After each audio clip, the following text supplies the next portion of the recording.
They say betrayal doesn't just hurt. It rewrites every chapter you thought you'd already lived. My name is Lorraine Whitford. I'm 58 years old, born and raised in Savannah, Georgia, in a close-knit Black community where everyone knew everyone's grandmother and every front porch had a story. I believed in loyalty, the kind that runs deeper than blood, the kind you build over decades of shared joys and sorrows. For 30 years, I was married to Daniel Whitford, a man I thought I understood down to his last habit. How he always straightened his tie before church, how he hummed while making coffee on Sunday mornings. And for nearly as long, my best friend, Denise Carter, was by my side. We met when I was pregnant with my son Marcus. She braided my hair before my wedding, held my hand when my mother passed, and cooked gumbo for us every Christmas Eve without fail. She was family in every way that mattered. That's why on the afternoon my life cracked open, I wasn't ready for what I overheard. I was setting the table, the sun pouring through the kitchen window, catching on the gold band of my wedding ring. In the next room I heard laughter. Daniel's deep, familiar laugh and Denise's lighter, teasing one. It was the kind of laughter that carried an intimacy I hadn't heard before, the kind that made you feel like you were intruding on a secret. At first, I told myself I was imagining it. We'd all known each other for decades.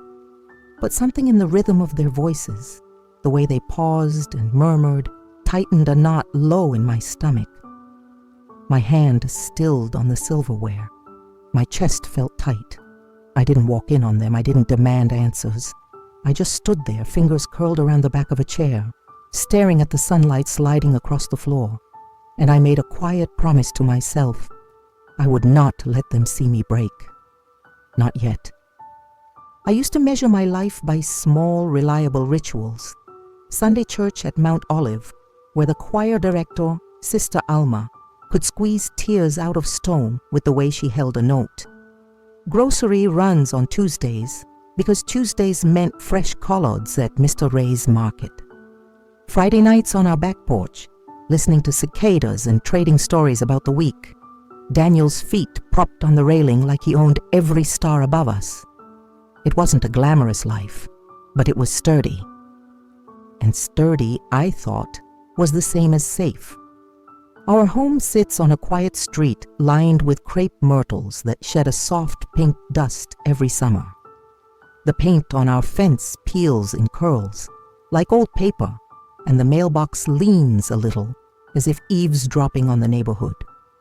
Inside, the kitchen carries the scent of thyme and old wood, and the hallway wall is crowded with frames, school photos of Marcus with a too big smile, a wedding picture where my veil is caught mid-lift, snapshots of cookouts, graduations, reunions. The past, at arm's length and smiling back, proof that we'd done something right. Daniel has always been a man of presence. Broad-shouldered and calm, he could quiet a room just by stepping into it. He works at the county records office and knows everybody's business without ever having to ask. People trust him. I did too. For 3 decades, we built a life the old-fashioned way. Paycheck by paycheck, holiday by holiday, prayer by prayer. His habits were tender in their predictability. The way he folded his shirts as if they were promises. How he circled back to hug me even after we'd already said goodnight. The way he placed his palm in the small of my back when we crossed a busy street. Those gestures were the shorthand of our marriage. I translated them as love. Then there was Denise. We met at a prenatal class when I was 28 and terrified. She was the one cracking jokes in the corner, turning the instructor's diagrams into something we could laugh at instead of fear. We found each other afterward the way thirsty people find water, fast and grateful. Over the years, she became woven into our fabric. She sat at our table on birthdays and boring Tuesdays, braided my hair the morning of my mother's funeral because my hands wouldn't stop shaking, and once drove through a summer storm to hold Marcus through a fever. She was Auntie D to him, the keeper of secret snacks and soft advice. She knew the cadence of our home. She knew where we kept the extra towels and which mug was Daniel's favorite, and how I liked my cornbread to catch on the edges of the skillet. If there were hairline cracks, I trained my eyes away from them. When Denise teased Daniel for his government shoes, and he laughed too long, I chalked it up to inside jokes. When she stayed late after dinner, tapping her nails on the table while Daniel washed dishes, I decided I was being silly to notice. When Daniel offered to check her car's brakes, then her AC, then a leaky faucet that wouldn't quit, I told myself that this is what we do for family. In our community, we lean in, we show up, we don't keep ledger books for kindness. Still, life has its little alarms. One afternoon in early spring, I stopped by Denise's place with a container of shrimp and grits. She wasn't home, but her porch light was on and the door was locked, so I left the food in her cooler like we always did. On my way back to the car, I noticed a spare toothbrush peeking out from a travel bag on her back seat. It looked familiar. The same brand Daniel buys, the same color, too. I stood there longer than I meant to, the sun warming the nape of my neck, a question tightening my chest. Then I shook it off, because what a thing to conjure from a toothbrush. I preferred evidence that made sense, the packed calendars, the steady beams of a life built carefully. Marcus had moved to Charlotte for work, but he called on Wednesdays after the gym, voice bright and busy. Daniel and I had put away a little nest egg, nothing grand, but enough to give our old age some cushion. On Saturdays, I volunteered at the community center, helping with resume clinics and mentoring a couple of girls who reminded me of myself. Soft-voiced, stubborn, determined to make their way without shortcut or scandal. When the world turned mean, these pieces steadied me. The day the first real doubt took root, it arrived as ordinary and polite as the mail. I was ironing Daniel's shirts for the week. Light blue, white, a striped one he wore when he wanted to look approachable. And I noticed a scent that wasn't mine. Not perfume, not soap. Something floral and new, the kind of smell that announces itself like a guest at the door.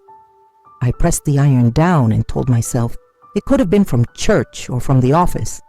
All those people moving through the air together. The mind will build bridge out of anything if it lets you keep standing where you are. That evening, Denise came over with key lime pie, my favorite.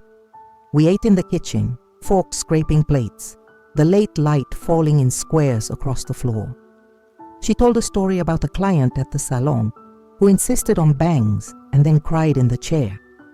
Daniel kept refilling her water glass, even when it was still half full. When she left, she hugged me twice, the second one longer than usual, the kind that says more than it should. At the door, she glanced past me toward the hallway as if making sure something was still where she left it. I chalked that up to habit. She'd lived enough of life with us to know where everything lived. After she left, I found a text on Daniel's phone as I moved it off the counter to wipe a ring of condensation. I wasn't snooping, I was tidying. The preview read, "Made it home. Thank you, Dee." There was a heart, not the red one, the simple black outline. It was small. It was only a symbol. Still, it sat on my tongue like a stone. I didn't say anything. I cooked dinner and asked about his day, and laughed when he told me Mr. Calhoun at the office had finally learned how to scan a document after 15 years of pretending he couldn't. When we went to bed, Daniel kissed my forehead and turned away, already softening into sleep. I stared at the ceiling, tracing the hairline cracks in the paint to keep from tracing the ones I felt forming inside me. The next week, I tried to outrun my thoughts by filling the house with motion. I reorganized the pantry, then the linen closet, then the box of photos I kept meaning to sort. I found our wedding program, creased and stained with a ring of something sweet. Lemonade, maybe. I ran my thumb over Daniel's name and then mine, printed in a font we chose because it looked like handwriting. I remembered the way he had cried at the altar, not loud but honest, like the world was too big, and he wanted to make one promise that fit in his hands. When I couldn't sort anything else, I went to the community center early. Mrs. Turner, the director, took one look at me and said, "Sit, baby." I laughed it off, said I was fine, said I was just tired. We both pretended that was true, because sometimes care means not digging until someone says you can. On Friday, the porch ritual failed me. Daniel sat beside me, the sky washed in that soft evening blue, but the quiet between us had changed shape. It wasn't comfortable anymore. It was occupied. He kept checking his phone, then putting it face down as if it were misbehaving. When I mentioned visiting Marcus next month, he nodded without asking about dates. When I asked about his mother's arthritis, he said, "Uh-huh," the way people answer the radio. A few houses down, a boy rode his bike in looping circles, all knees and elbows and summer energy. I watched him until the streetlights blinked awake. "Everything okay?" I asked. He smiled, Daniel's easy, practiced smile, and said, "Long week." He offered his hand across the small stretch of space between us. I placed mine in it because history is a kind of gravity, and I'm a woman who respects the pull of things built over time. His hand was warm, his palm was the same, but something in the way he let go told the truth before his mouth ever would. I wish I could tell you I stormed into the next room and demanded the facts. I wish I could say I called Denise that night and made her meet me under the streetlight and give me back the years she'd borrowed. But my life had been trained into patience, into politeness that looks like strength because it doesn't break dishes. I am my mother's daughter. She taught me to sit with pain until it stops calling the shots. So I did what I know how to do. I took inventory. I paid attention. I told myself that if there was a truth here, it would eventually stop whispering and speak plain. The following Sunday, as we were leaving church, Denise slipped her arm through mine. "Brunch?" she asked. "Just us." Daniel lingered a few steps ahead, talking to Deacon Miller about the roof fund. Denise's skin was warm against mine, familiar. She smelled like coconut oil and something floral, a cousin of the scent from Daniel's shirt. "Maybe next week," I said softly. She searched my face, and for a breath I wondered if she could read how far the ground had shifted under me. Then she squeezed my arm and said, "You know I love you, right?" "I know," I said. My voice didn't tremble. I have always been a woman who can say difficult words as if they are easy. That night, I set the table for 3 out of habit, me, Daniel, and the part of me that still believed we were the same as we'd been. Then I removed the extra plate and put it back in the cabinet. I looked at our kitchen, the pot simmering on the stove, the good napkins folded on the counter, the window catching the last blush of daylight, and I felt a quiet resolve rise in me, cool and steady. If what I feared was true, I would not drown in it. I would learn its shape. I would learn its weakness. And when the time came, I would choose the kind of woman I wanted to be on the other side. I didn't know yet what the truth would cost me, but I knew this. Whatever came next, I would meet it with my eyes open. Spring in Savannah always brings a kind of beauty that almost feels like forgiveness. The air heavy with magnolia blooms, the sidewalks littered with pink petals from the azaleas, and that warm breeze off the river that makes you think maybe the world is still gentle. But that year, even the prettiest days felt like they were holding something back from me. Denise started coming over more often. Not that it was unusual. She had been dropping by unannounced for decades. But there was a shift. It wasn't just for coffee anymore or to gossip about the latest drama at the salon. She'd pop in when she knew Daniel was home. She'd linger in the kitchen, her elbows on the counter, watching him slice onions or season chicken like she was memorizing something private. Sometimes she'd offer to help, and I'd watch as her hand brushed his when he passed her the salt. The contact was so brief, so casual, that it could have been nothing. But I'd learned that sometimes nothing carries its own weight. One evening, I was in the living room folding laundry, while Daniel and Denise sat at the dining table just a few feet away. They were laughing over some old TV show from the 90s, recalling scenes line by line like they'd rehearsed them together. I could hear the ease in their voices, the kind of ease people only have when they feel free from being watched. I didn't interrupt. I kept folding Marcus's old college t-shirt, smoothing the fabric as if it were glass, my ears catching every rise and fall in their tone. It wasn't just the visits. Denise had started wearing a new perfume, lighter than the coconut and amber she usually favored, more floral, more romantic. I noticed it one afternoon when she leaned over to hug me. Hours later, when Daniel came home, the same scent lingered faintly on his shirt. My heart gave one sharp, painful beat, and then steadied itself. My mind rushed to explain it away. She had hugged him goodbye too. They'd been in the same room. Air carries scents. A logical woman can build 1,000 bridges to avoid crossing into suspicion. Then came the little silences. I'd walk into a room, and they'd both go quiet for a beat too long before one of them would pick up a sentence midstream. It was never anything incriminating, a comment about the weather, some neighborhood news, but the rhythm of their words told me I had missed the part that mattered. One Saturday, Daniel offered to help Denise with her car again.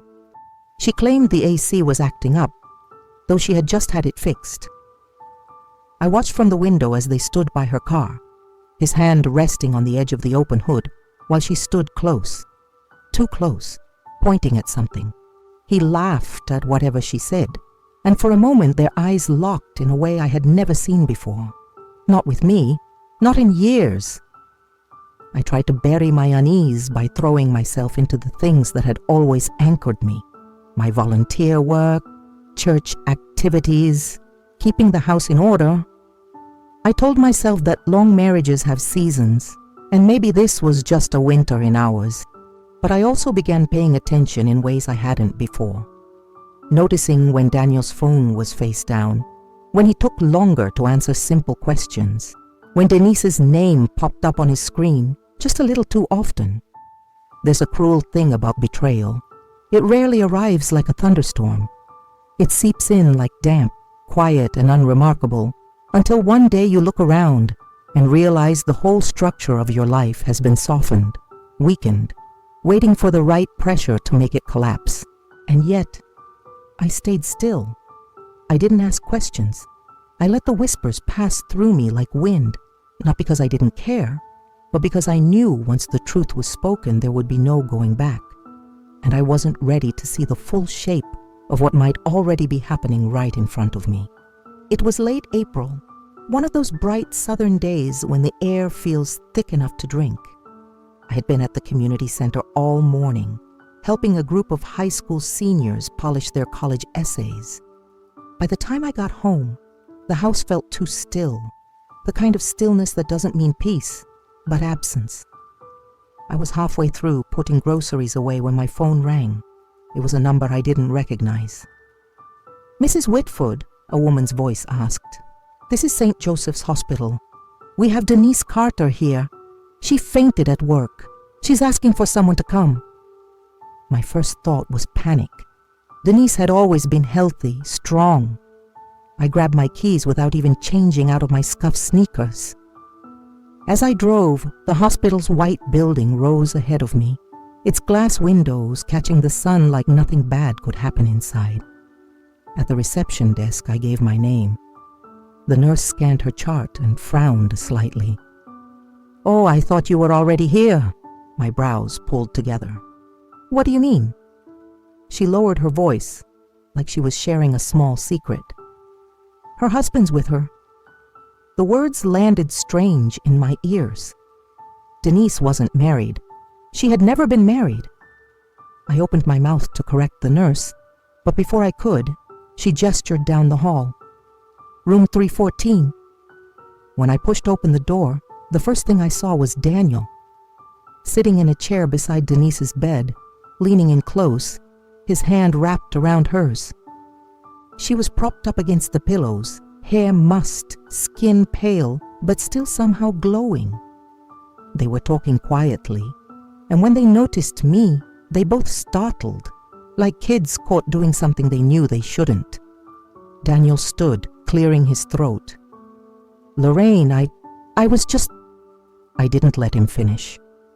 My gaze moved from his face to their joined hands. He didn't pull away quickly enough. "You should have called me," I said to Denise. My voice was steady, though it took effort. "I didn't want to worry you," she murmured, eyes darting toward Daniel like she was looking for permission to speak. The nurse came in with a clipboard, breaking the moment.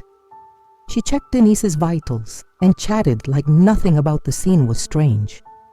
I stood there, my hands gripping the strap of my purse, feeling the air press heavier around me. Daniel finally let go of her hand. "We'll talk later," he said. Not to me, but to her. I nodded once, because anything more would have cracked my voice. I told myself it could still be nothing, that friends can hold hands, that emergencies blur boundaries. But deep down, I knew. Something had shifted. By the time I left the hospital, the sun was lower in the sky. My reflection in the glass doors looked like a woman who'd aged years in the span of an hour. As I walked to my car, my shadow stretched long on the pavement, and for the first time in decades, I felt like I was standing in it alone. 2 days after the hospital, I decided to check on Denise. I told myself it was the right thing to do. The polite thing. But really, I needed to see her eyes when she answered the door. She lived in a small, sunlit apartment above a florist's shop. The hallway smelled of roses and eucalyptus, and as I knocked, I thought about all the times I'd climbed those stairs with casseroles, birthday gifts, or just my own tired self needing a friend. She opened the door slowly, wearing a loose t-shirt and leggings, her hair wrapped in a silk scarf. She smiled when she saw me, but it didn't reach her eyes. "Lorraine, you didn't have to come all the way out here." "I wanted to make sure you were okay," I said, stepping inside. The place was warm, steam rising from the kitchen. A kettle whistled faintly on the stove, and she shuffled over to turn it off.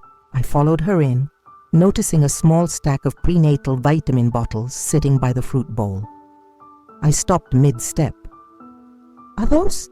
I began, my voice trailing. She glanced at them, then at me. Her hand instinctively went to her stomach. A quick, protective gesture she probably didn't even mean to make. "Oh, it's nothing," she said quickly. "Just doctor's orders." "For what?" I asked. She turned away, busying herself with pouring tea, but her next words came out too fast, too careless. "The baby's been making me nauseous all morning." The sound of it was like glass cracking in my head. "The baby?" I repeated softly. Her shoulders stiffened. "I mean," she started, then stopped. "It's complicated." I stood there, staring at the steam curling up from the mug in her hand. There was no part of me left that could pretend anymore. "How far along?" She didn't answer right away. She just kept looking down at that tea, her silence telling me more than any words could. And in that silence, I realized something else. Whatever this was, it wasn't an accident. I set the pie I'd brought on her counter, pecan, her favorite, and stepped back toward the door. "Take care of yourself, Denise," I said, my voice flat, stripped of every trace of warmth. Her eyes followed me as I left, but she didn't try to stop me. By the time I reached the street, the air felt different, heavy, final. I knew I was walking out of her apartment for the last time, and into a version of my life I had never imagined. That night, I waited for Daniel to come home. The house was so still I could hear the refrigerator hum. I sat at the kitchen table with the overhead light casting a pale circle around me, the rest of the room falling into shadow. My hands were folded, but my mind was a storm. When his truck pulled into the driveway, I didn't move. He came in through the back door like always, setting his keys in the bowl, loosening his tie. "Evening," he said, his voice casual, like nothing in our world had changed. I didn't answer right away.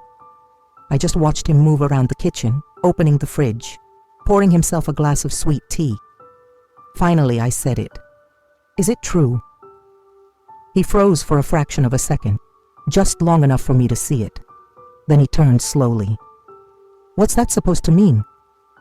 "Denise," I said. "The pregnancy." His face didn't crumble. It didn't even shift much. But his eyes, they told the truth before his mouth did. He exhaled and set the glass down. "It happened once," he said. "We didn't plan it. It just happened." "Once?" My voice was calm, but inside something was clawing its way up my throat. He nodded, looking at the floor like a man too cowardly to hold the weight of his own words. "She didn't mean for it to go this far." I almost laughed, the kind of laugh that comes when something cuts too deep to cry about. "And you? Did you mean for it?" He didn't answer. The silence between us stretched, thick and suffocating. I could hear the ice melting in his glass, the faint tick of the clock above the stove. In that moment, I understood something with a clarity that felt like cold water. This man I had built a life with wasn't going to fight for me. He wasn't even going to apologize in a way that meant anything. I stood up slowly. "Thank you for telling me," I said, my voice steady, almost polite. Daniel looked at me then, finally meeting my eyes. There was no remorse there, only discomfort at being caught. I walked past him, heading toward our bedroom. As I closed the door behind me, I felt a strange calm settle over me. Not forgiveness, not even acceptance. Just the knowledge that something in me had shut off, and nothing he could say or do would turn it back on again. After that night, I didn't ask any more questions. I didn't bring up Denise's name, didn't mention the baby, didn't demand explanations. I simply went quiet. Daniel seemed relieved by my stillness, as if silence meant forgiveness. He slipped back into his routines, work at the county office, watching the evening news, helping himself to seconds at dinner. From the outside, it must have looked like nothing had changed. But inside, the air between us had shifted into something colder, heavier. I moved through each day like a shadow of myself. At church, I sang the hymns with the same voice I always had, but I no longer closed my eyes on the long notes. At the community center, I laughed with the kids, but the sound never reached the part of me that used to feel joy. At home, I kept the house as I always had. The laundry folded, the kitchen spotless. But my touch was different, detached. When Denise came around, I didn't avoid her, and I didn't welcome her. I spoke to her the way you speak to a stranger in line at the bank. Polite, but nothing more. She seemed to notice, but she didn't ask why. Maybe she thought the worst had passed. Maybe she believed we were the kind of people who could sweep something like this under the rug.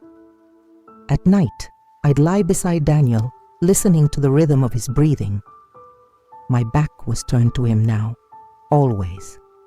There was a time I would have reached for his hand in the dark, but now I kept mine tucked under my pillow. That simple choice, to keep my touch to myself, became my first act of quiet defiance. I started paying closer attention to details I'd once ignored. Receipts crumpled in his jacket pockets, calls taken in the driveway instead of inside, trips to the store that took longer than they should have. I didn't confront him, but I logged every piece of it away. And while he thought I was simply moving on, I was making other moves, small, careful steps that he couldn't see. I reviewed the household accounts, checked on the property deed, and began moving money from our joint savings into an account with only my name. Every evening, when Daniel sat in front of the TV, I sat at the kitchen table with a cup of tea and my laptop, researching things I'd never thought I'd need to know. Lawyers, divorce laws in Georgia, asset protection. I told no one, Not Marcus, not my sister, not even the one friend outside of Denise I'd known since childhood. This was my war, and I had no intention of letting anyone else fight it for me. By the end of that first month, my silence had become something powerful. It unnerved Daniel in ways he didn't say out loud. He started asking if I was okay, his tone too casual to be genuine. I'd smile and say, "I'm fine," because I'd learned the most unsettling thing you can do to someone who's wronged you is let them wonder what you're planning. It was a humid Thursday evening when the memory came back to me. Not like a flash of lightning, but like a door I'd forgotten I'd closed. I was sitting at the kitchen table, sorting through an old file box. I told Daniel I was tidying up the paperwork, and he didn't question it. He never paid much attention to the details of our finances. That had always been my role.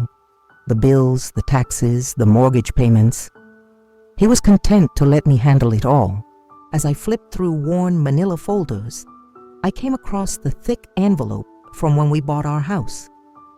I remembered that day vividly. The rain had been coming down in sheets, and the real estate agent's office smelled like coffee and damp carpet. Back then, Daniel had already been working full-time, and I was juggling a part-time job at the library and raising Marcus. The agent had asked whose name should go on the deed. I'd suggested putting it in mine alone. I'd read somewhere that it could make certain tax deductions easier, and besides, I'd been the one who pushed hardest for us to buy the property instead of continuing to rent. Daniel hadn't thought twice about it. "Whatever you think is best, baby," he'd said, signing the papers with that easy smile of his. And so, on that rainy day, decades ago, the deed and the home we built our life in became mine alone. As I held that paper now, the weight of it settled into my bones. It wasn't just a house. It was leverage. It was protection. It was mine. A slow calm washed over me. Daniel didn't know, or maybe he'd forgotten, that he had no legal claim to this home if we split.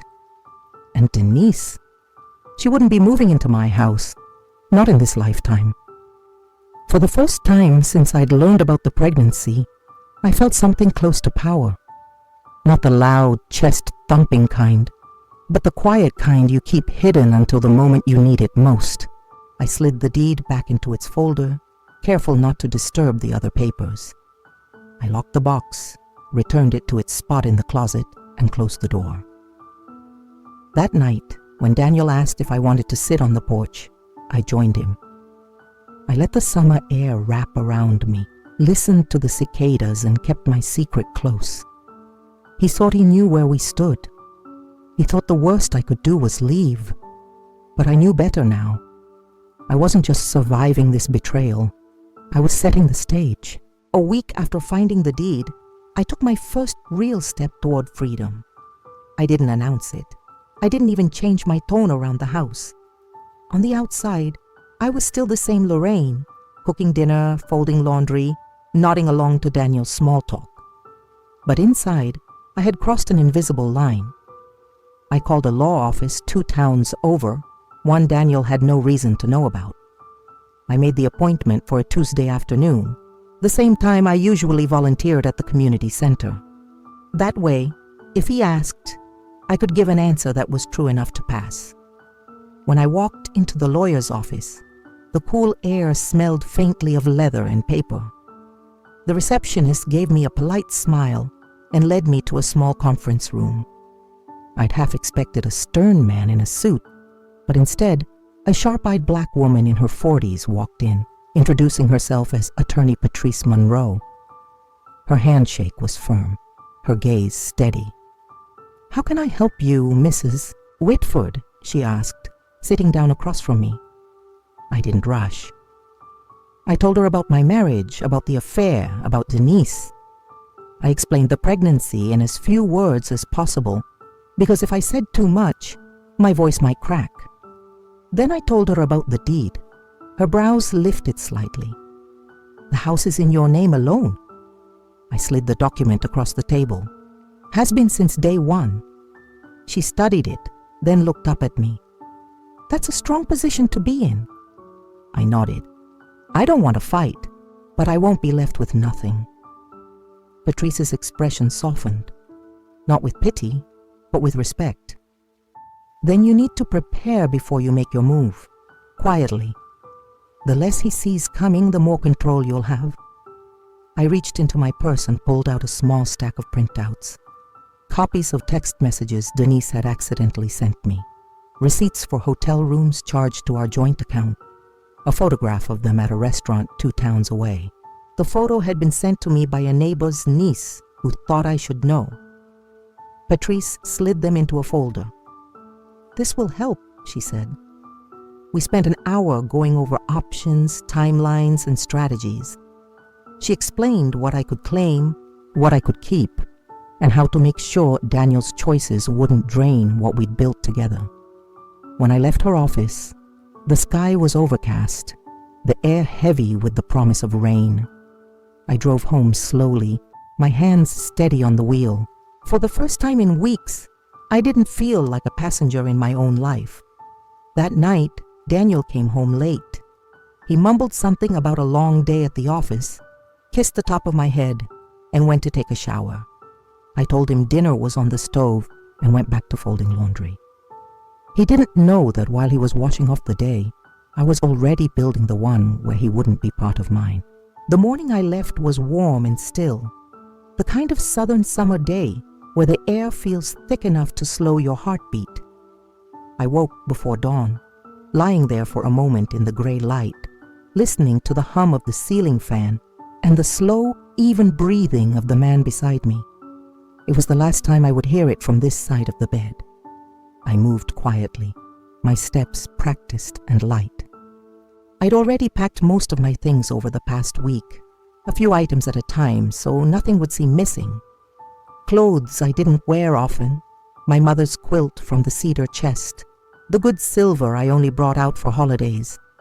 All of it now sat in the trunk of my car, locked and ready. I dressed in jeans and a soft cotton blouse, nothing dramatic, nothing to draw attention. In the kitchen, I brewed coffee and poured it into my travel mug, out of habit more than need. Then I opened the drawer by the fridge and slid the new set of house keys, the only set, into my purse. The locksmith had come 2 days earlier while Daniel was running errands with Denise. By noon, the locks had been changed. On the counter, I'd left a plain white envelope with his name on it. Inside was a single sheet of paper, a copy of the deed with my name alone, and a short note written in my neatest handwriting. "You made your choices. This house was never one of them." By the time the sun began to rise, painting the kitchen in a pale orange glow, I was locking the front door behind me. The house, my house, was quiet, still mine. I didn't drive far. Just 20 minutes to the small apartment I'd rented on the edge of town, furnished with the bare essentials, a bed, a table, and a view of the river that caught the light in the evenings. I carried my things inside slowly, with no rush. The air felt different here, untouched. That night, while I unpacked, my phone lit up over and over. First with Daniel's name, then with Denise's. I didn't answer. I didn't even read the messages. Let them wonder. Let them try to piece together when I'd started slipping away. Later, I heard from a friend that Daniel had come home to find the locks changed and their belongings in boxes on the porch. Clothes, shoes, toiletries, all neatly packed. No yelling, no mess, just absence. I pictured him standing there, holding the envelope, realizing for the first time that the ground he'd been standing on wasn't his at all. And I slept better that night than I had in months. It was exactly 8 days after I left when the first call came from Marcus. "Mom," he said, his voice tight. "What happened? Dad's been, well, he's a mess. And," he hesitated like the next part might taste bitter in his mouth. "He and Denise, they're living in some cheap motel out on Highway 17. I didn't answer right away. I pictured the place, a squat, two-story building with a flickering neon vacancy sign, the kind of place that smelled faintly of bleach, no matter how many times you scrubbed. Marcus continued. She had the baby early. They're saying the hospital bills are... He trailed off, like maybe he didn't want to finish. Hi, I supplied for him, my tone even. More than they can handle, he admitted. I knew exactly why. 2 days before I walked out, I had emptied our joint savings account. Every penny was transferred into an account in my name alone, the same account I'd opened quietly months earlier. I left enough in checking for the utilities and mortgage, but of course the mortgage wasn't his to pay anymore. Daniel and Denise had counted on that money. They probably thought they could build their shiny new life on it. Instead, they were burning through what little they had left, trying to cover medical bills, motel rent, and whatever dreams they'd spun in secret. Marcus didn't know any of this. To him, I was simply the mother who had finally reached her limit. I wasn't about to explain that the fall they were experiencing wasn't an accident. It was gravity pulled by my hand. Are you okay? He asked softly. I'm fine, I told him. And for the first time in months, it was the truth. After we hung up, I stood by the window of my apartment, watching the light play across the river. I thought about Daniel holding Denise's hand in that hospital room, the way they'd looked at each other when they realized I was standing there. I thought about every moment I'd swallowed my anger, every night I'd laid awake beside him, planning my next move in the dark. Now they were the ones lying awake, wondering how everything had gone so wrong so quickly. And the best part? They still didn't know the answer. It has been almost a year since I closed the door on that house, my house, and left Daniel and Denise to the life they chose. In that time, I've built something quieter, smaller, but entirely mine.